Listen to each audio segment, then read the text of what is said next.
Hello everyone, आज शुरू करने वाले हम बीएससी थर्ड ईयर मैथमेटिक्स और हम करेंगे आज चैप्टर 2 एनालिटिक फंक्शन स्टार्ट करने वाले हैं। काफ़ी इंपॉर्टेंट है, ठीक है।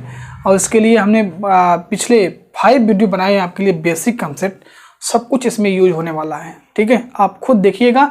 तो अगर आपने अभी बेसिक कंसेप्ट नहीं देखा तो देख लीजिए जाके, ठीक है, ताकि आपकी जो बेसिक चीज़ें हैं वो क्लियर हो जाए।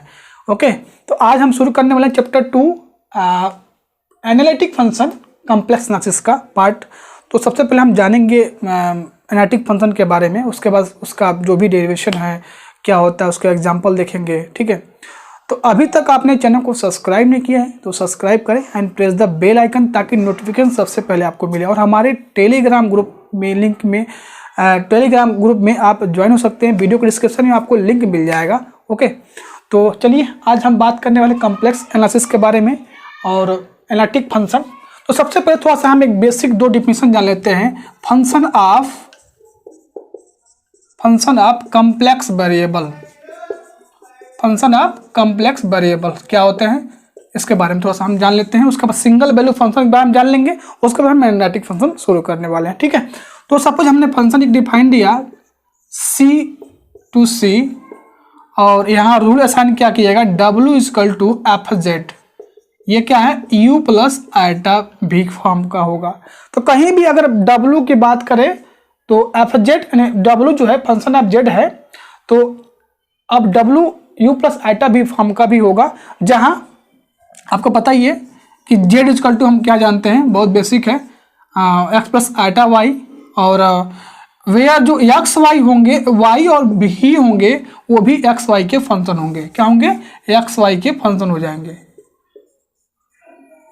ओके, आइटा की वैल्यू को पता ही है, आइटा की वैल्यू क्या होता है, आइटा स्क्वायर की वैल्यू -1 होता है। तो ये थोड़ा सा बेसिक था कि कैसे FZ को हम U प्लस आइटा भी के फॉर्म में लिखते हैं। W इक्वल टू चाहे तो आप W इक्वल टू लिखेंगे, हम U प्लस आइटा भी के फॉर्म में आप लिख सकते हैं। थोड़ा सा मैं आपको यहाँ पे एक्सप्लेन करता हूँ एग्जाम्पल लेके। हमने एक एग्जाम्पल लिया, FZ equal to Z square लेते हैं, कन्वर्ट करके आपको दिखाते हैं U प्लस आइटा भी के फॉर्म का।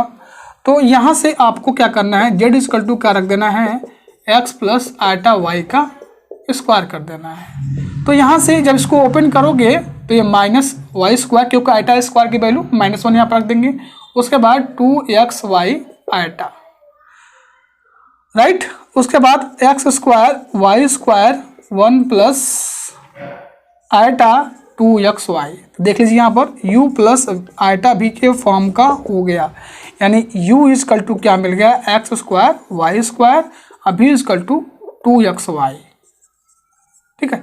तो इस तरह से कोई भी अगर z में फंक्शन दिया तो इसको कैसे हम u ही फॉर्म में, मतलब u प्लस आइटा भी के फॉर्म में कैसे कन्वर्ट करेंगे ये आपने देख लिया, ठीक है। और फंक्शन u जो होता है एक्स वाई का फंक्शन होता है। w इक्वल टू भी आप लिख सकते हैं u प्लस आइटा भी, ठीक है। तो ये होता है फंक्शन ऑफ कॉम्प्लेक्स वेरिएबल, यानी जो w है वो फंक्शन ऑफ z है ना। जो एक्चुअली में जो w का इमेज होता है ना, इमेज होता है वही हमारा FZ होता है। ओके, तो ये रहा आपका फंक्शन ऑफ कॉम्प्लेक्स वेरिएबल। अब थोड़ा सा हम जानेंगे सिंगल वैल्यू फंक्शन क्या होता है, उसके बाद हम चलेंगे एनालिटिक फंक्शन पे। तो आइए देखते हैं single value function.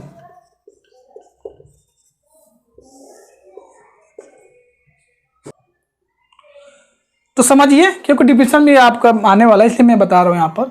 Single value function if Z1 equal to Z2, दो हमने यहाँ पर ले लिया जो complex number Z1 equal to Z2, imply कर रहा है कि FZ1 equal to FZ2 is a single value function, ठीक है। अगर दो हमारे पास कॉम्प्लेक्स नंबर Z1 Z2 है तो फंक्शन में भी रखने पे वो क्या आ जाए, इक्वल आ जाता है। तो हम कहते हैं कि वो क्या है, सिंगल वैल्यू फंक्शन होगा हमारा। क्या होगा, सिंगल वैल्यू फंक्शन होगा। If Z1 equal to Z2 imply FZ1 equal to FZ2 then F is a single value function. मैं आपको एक एग्जाम्पल से बताता हूँ। एग्जाम्पल देखिए, FZ equal to Z square ले लेते हैं और यहाँ पर F Z equal to root में हम जेड लेते हैं। ठीक है, सपोज हमने एक वैल्यू ले लिया, क्या ले लिया, 4 ले लेते हैं। 4 लेके अब दोनों में हम रख के चेक करें, ठीक, चेक करते हैं, देखते हैं, मतलब रियल पार्ट हमने लिया हुआ है। तो F4 रखेंगे तो F4 का स्क्वायर 16, राइट। यहाँ पर जब आप F4 रखोगे तो F4, तो यहाँ पर से आपको 2 वैल्यू मिलने वाला है। तो this function is single value function. ठीक है, और ये मल्टीपल वैल्यू फंक्शन हो जाएगा इसके, क्योंकि जब हम एक वैल्यू रख रहे हैं, ठीक है, 4 रखा तो इसके पास 2 वैल्यू आपके मिलने वाले हैं, मिलने लगा यहाँ पर। लेकिन हमने यहाँ पर इसमें रखा तो यहाँ से क्या हो जाएगा, ये आपको एक ही वैल्यू मिल रहा है। यहाँ पर आपने 4 रखा तो आपको एक ही भी मिला, 16 केवल मिला। तो ये फंक्शन क्या है, सिंगल वैल्यू फंक्शन है। और ये क्या है, आपका मल्टीपल वैल्यू फंक्शन, मतलब आपको सिंगल वैल्यू फंक्शन नहीं है ये यहाँ पर, क्योंकि हमने जब 4 रखा तो इसमें 2 वैल्यू मिल रहा था +-2। तो एनालिटिक फंक्शन में हमेशा हम सिंगल वैल्यू की ही बात करने वाले, इसलिए मैं ये कंसेप्ट बता दिया आपको। ठीक है, अब थोड़ा सा तो आपको बता देता हूँ कौन कौन से सिंगल वैल्यू होते हैं। जितने पॉलिनोमियल होते हैं, पॉलिनोमियल सब सिंगल वैल्यू फंक्शन होते हैं। पॉलिनोमियल मान लो हो गया हमारा जेड हो गया, जेड स्क्वायर हो गया, जेड स्क्वायर प्लस 4z हो गया, जितने पॉलिनोमियल सब सिंगल वैल्यू फंक्शन होते हैं। और साइन यक्स, कॉस यक्स, है ना, ये सब क्या होता है, ई के पावर यक्स, सब क्या होते हैं, ये सिंगल वैल्यू फंक्शन होते हैं। चाहे आप चाहें तो ई के पावर यक्स साइन यक्स ले लें, ई के पावर यक्स कॉस यक्स ले लें, ये सब क्या है, सिंगल वैल्यू फंक्शन होते हैं। ठीक है, इसीलिए तो ये एनालिटिक होते हैं हर जगह। ठीक है, तो चलिए अब हो गया आपका फंक्शन, अब कम्प्लेक्स वेरिएबल जान गए आप, और सिंगल वैल्यू फंक्शन आप जान गए। अब हम जाएंगे एनालिटिक फंक्शन पे, जाते हैं, आते हैं, देखते हैं डेफिनेशन क्या है, एनालिटिक फंक्शन की डेफिनेशन क्या है। तो आइए समझते हैं पहले एनालिटिक फंक्शन के बारे में। एनालिटिक फंक्शन क्या होता है पहले उसको बाद समझते हैं, उसके बाद हम डेफिनेशन राइट करेंगे। ठीक है, एनालिटिक फंक्शन होने के लिए क्या क्या कंडीशन है। पहला, वो सिंगल वैल्यू फंक्शन हो, सिंगल वैल्यू फंक्शन हो। और दूसरा, कंटिन्यूअस हो and unique derivative of all each point of domain. मतलब अगर हमारे पास कोई f z equal to iota u plus iota v form का है, इसको हम कब बोलेंगे कि वो एनालिटिक होगा, कि वो सिंगल वैल्यू फंक्शन हो। दूसरा कि कंटिन्यूअस, और उसका जो डेरिवेटिव होगा जिस भी डोमेन पे, उसका डेरिवेटिव हर पॉइंट पे वहां पर एग्जिस्ट करे। इसका मतलब ये है कि अगर मैं यहाँ पर F z equal to z लेता हूँ, और मैंने कह दिया क्या ये एफ जेड इस डिस्क ओपन डिस्क पे क्या वो एनालिटिक है कि नहीं है। ठीक, हमें ये पता करना है। एग्जांपल समझते हैं, एफ जेड इक्वल टू जे, इस डिस्क हमें डिफाइन है यहाँ पर, तो क्या इस पे ये एनालिटिक है कि नहीं है। आपको पता है कि ये सिंगल वैल्यू फंक्शन है, पॉलिनोमियल बता दिया मैंने कि वो सिंगल वैल्यू फंक्शन होंगे, कंटिन्यूअस तो होना ही होना है। अब देखिए क्या चेक करना है आपको, इस पॉइंट से यहाँ पर हमें चेक करना है कि वो एनालिटिक है नहीं। तो एक कोई हम नेबरहुड यहाँ पर 0 लेते हैं, तो 0 के नेबरहुड में हर पॉइंट पे वो क्या हो, डिफरेंशिएबल हो। मतलब इस डिस्क के हर पॉइंट पे ये आप जब डिस्क डिफरेंशिएबल होना चाहिए। जैसे आप यहाँ पर लिया, यहाँ पर इसका डिफरेंशिएबल आपने डिफरेंशिएट किया, डेरिवेटिव किया तो 1 आया। ठीक है, अब इस 0 के नेबरहुड में चाहे कोई भी एक पॉइंट आप यहाँ से लेते हैं, उसके हर नेबरहुड पे जितने पॉइंट हैं, हर पॉइंट पे ये डिफरेंशिएबल हो, उसका हर पॉइंट क्या करे, एग्जिस्ट करे। एफ डैश जेड क्या करे, इस ओपन डिस्क के किसी एक पर्टिकुलर पॉइंट हमने 0 लिया, सपोज लिया, तो उसके हर नेबरहुड पे इसका क्या करे, डेरिवेटिव एग्जिस्ट करे। तो हम कह देंगे कि जो एफ जेड है ना, जेड इक्वल टू, ये एनालिटिक है। क्या है, एनालिटिक है।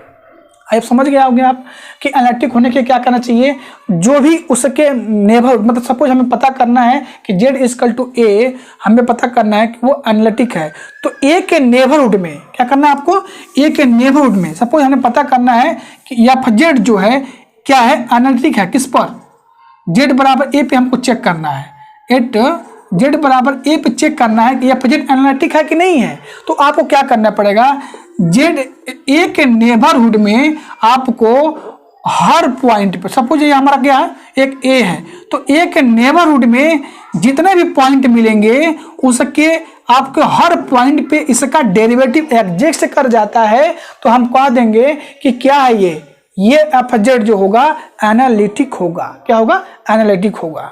आई होप समझ में आ गया। एक बार समझिए कि अगर कोई फंक्शन आपके पास एफ जेड है, हमें जेड बराबर ए पे चेक करना है कि वो किसी पर्टिकुलर पॉइंट में, मैं बता रहा हूँ, पॉइंट पे और डोमेन में अंतर है। पॉइंट पे क्या है, एक पॉइंट पे आपको चेक करना है उसके हर नेबरहुड में, सपोज हमने यहाँ पर ए लिया हुआ है, उसके नेबरहुड आसपास के जितने भी पॉइंट, ये हमारा क्या है, पॉइंट ए है, तो उसके आस पॉइंट में, आस पॉइंट के आसपास के जो भी पॉइंट है उसके पॉइंट पर इसका डेरिवेटिव क्या हो, एग्जिस्ट कर जाए इस एफ एक्स की, एफ जेड की, तो हम कह देंगे जेड बराबर ए पे क्या है, एफ जेड एनालिटिक है। अब बात करें डोमेन की, कि डोमेन पे अगर हमें चेक करना, किसी डोमेन पे, तो डोमेन पे अगर आपको चेक करना है तो डोमेन के हर पॉइंट पे क्या हो, उसका एफ डैश जेड एग्जिस्ट करे, मतलब उसके हर पॉइंट अगर हमें पता ये करना है कि क्या एफ जेड इस domain, f Z equal to u plus iota v, क्या इस डोमेन पे एनालिटिक है कि नहीं है।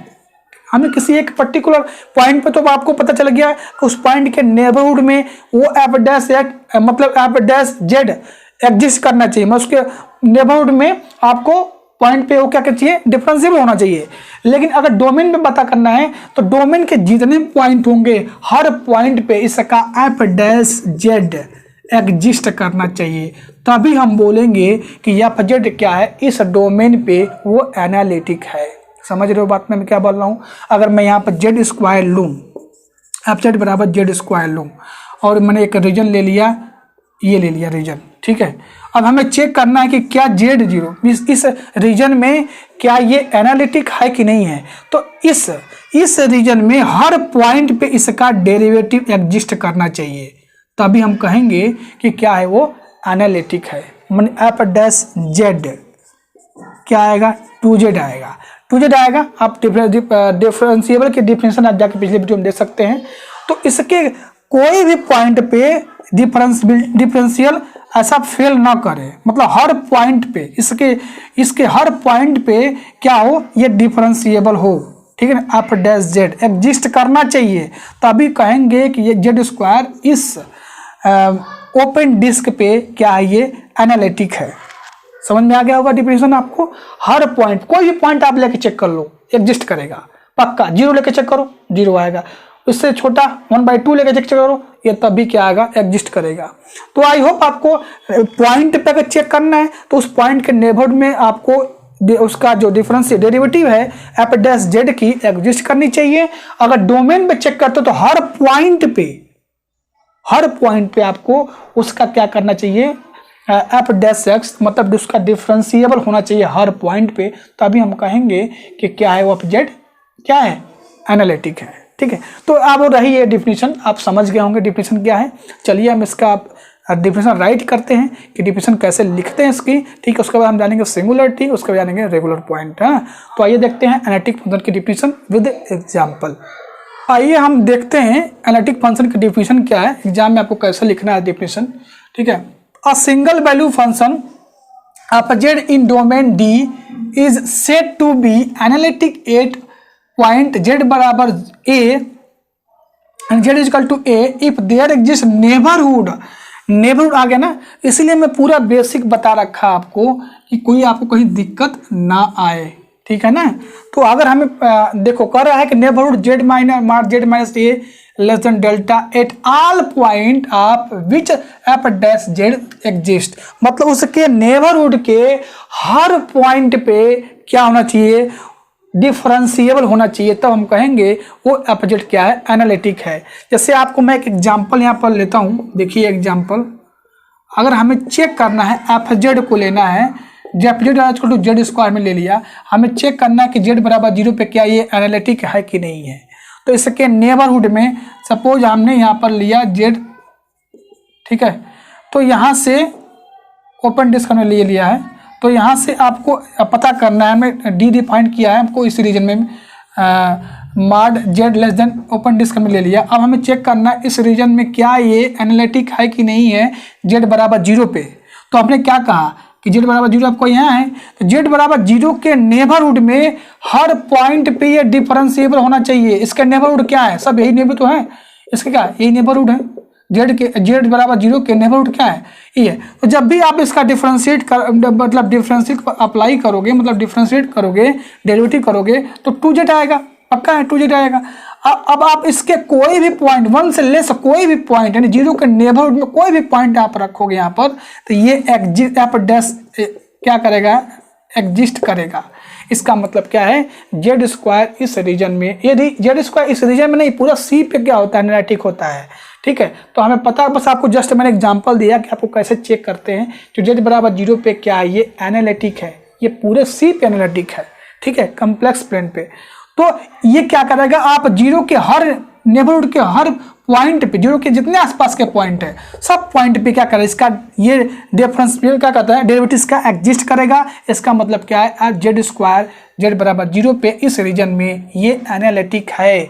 A single value function f z is domain D is said to be analytic at point z बराबर a if there exists neighborhood देख लीजिए neighborhood, हम z बराबर 0 के neighborhood में चेक कर रहे थे।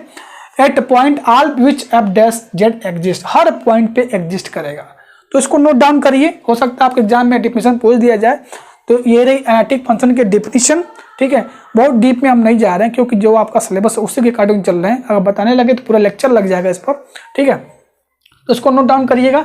अब नेक्स्ट डिफिनेशन हम जाएंगे रेगुलर पॉइंट या सिंगुलरिटी, देखते हैं क्या होता है, आइए देखते हैं। तो आइए देखते हैं रेगुलर पॉइंट के बारे में। बेसिकली अगर कोई पॉइंट रेगुलर होता है तो एनालिटिक भी हो जाता है, सेम डिफिनेशन है।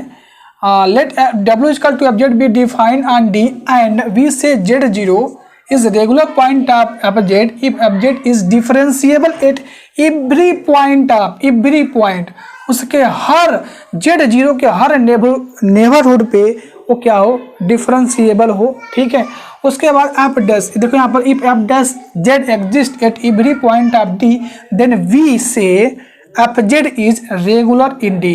तो उसको हम बोल देते हैं उसके हर पॉइंट पे क्या हो, वो डिफरेंशिएबल हो, तो उसको हम बोल देंगे एफ जेड को वो रेगुलर है। जैसे हम एग्जांपल लें, f z equal to z ले लेते हैं। इस डिस्क में मतलब ये ओपन डिस्क जो हमने बनाया है, इसके हर पॉइंट पे ये क्या है, डिफरेंशिएबल है। कोई भी पॉइंट आप 1 से लेके देख लो, कोई पॉइंट 0 ले लो, है ना, कुछ भी ले लो, एग्जिस्ट करेगा। एफ डैश जेड इसका क्या करेगा, एग्जिस्ट करेगा।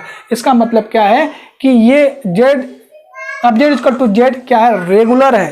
ठीक है, इस डिस्क पे। ठीक है, तो ये रहा रेगुलर पॉइंट का।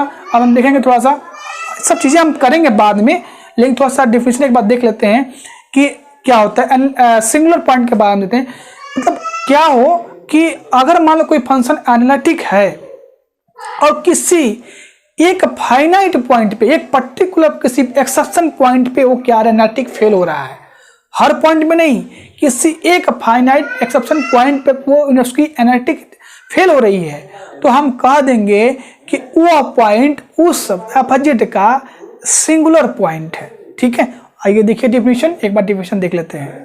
तो आइए देखते हैं, एग्जाम्पल देखते हैं। सिंगुलर पॉइंट और सिंगुलरिटी के डिटेल में हम पढ़ेंगे, जब इसके बारे में सिंगुलरिटी के बारे में डिटेल पढ़ेंगे तो पढ़ेंगे हम क्या होता है। If F dash z exist at every point of domain D, कोई भी हमारे पास रीजन डोमेन जो दिया हुआ है उसके हर पॉइंट पे एफ डैश क्या कर रहा है, एग्जिस्ट कर रहा है। ठीक है, except at a finite number of exceptional points, एक कुछ फाइनाइट नंबर को छोड़ के। ठीक है, then f z is said to be analytic in D, तब हम कह देंगे वो एनालिटिक है and is refer to the analytic and function in D. This exceptional point, जिस पॉइंट पे वो क्या कर रहा है, एनालिटिक नहीं हो रहा है, आर कॉल्ड सिंगुलर पॉइंट या singularity of a function F Z. ठीक है, समझ रहे हो। सपोज हमारे पास कोई रीजन डिफाइंड है डी, उसमें से उसके हर पॉइंट पे नहीं, कुछ फाइनाइट पॉइंट पे उसकी एनालिटिक नहीं हो रहा है, तो उस पॉइंट को हम क्या बोलते हैं, सिंगुलर पॉइंट बोलते हैं। जैसे हम एग्जांपल में यहाँ पर लूँ, तो अगर एफ जेड इजकल टू अगर हम 1/z लेते हैं तो देखो ये z बराबर 0 को छोड़ के हर पॉइंट पे क्या है, ये डिफरेंशिएबल है। मतलब z जब बराबर 0 को छोड़ देंगे तो हर पॉइंट पे क्या करेगा, इसका derivative F dash z exist करेगा। ठीक है, z बराबर 0 पे नहीं करेगा, एनालिटिक नहीं होगा। z बराबर 0 पे क्या होगा, ये एनालिटिक नहीं होगा। तो इसी पॉइंट को हम बोलेंगे इस एफ जेड का सिंगुलर पॉइंट है। क्या है, सिंगुलर पॉइंट। बेसिकली कहें तो डिनोमिनेटर पर जहां 0 हो जाए वही उसका क्या होता है, उस फंक्शन का क्या होता है, सिंगुलर पॉइंट होता है। जैसे मतलब अगर यहाँ एक और फंक्शन मैं लूँ, यहाँ पर z-1 लेता हूँ तो देखिए डिनोमिनेटर z-1 है, इसको आप 0 के इक्वल कर दोगे तो z बराबर 1 इस पर क्या हो जाएगा, अनडिफाइंड हो रहा है।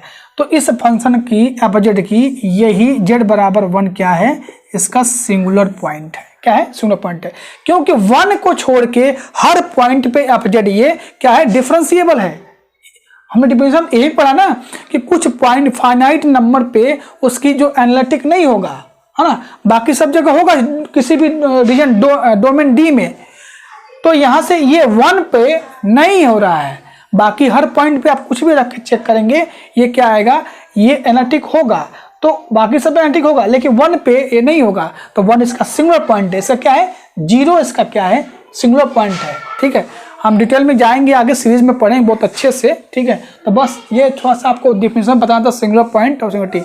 अब मैं आपको ये बता दूं कि अगर हमें मान लीजिए चेक करना है, क्वेश्चन एग्जाम में आ गया, एग्जाम में क्वेश्चन पूछ दिया ये कि बताओ कोई फंक्शन का वो एनालिटिक है कि नहीं है। एनालिटिक को हम ये भी बोलते हैं होलोमॉर्फिक फंक्शन और रेगुलर पॉइंट, दोनों हम बोलते हैं। ठीक है, तो यहां से अगर मान लीजिए कोई क्वेश्चन हमसे दे दिया गया कुछ इस टाइप का, e के power x cos x plus iota sine x, ठीक है, तो हमसे पूछा जाएगा क्या ये एनालिटिक है या नहीं है।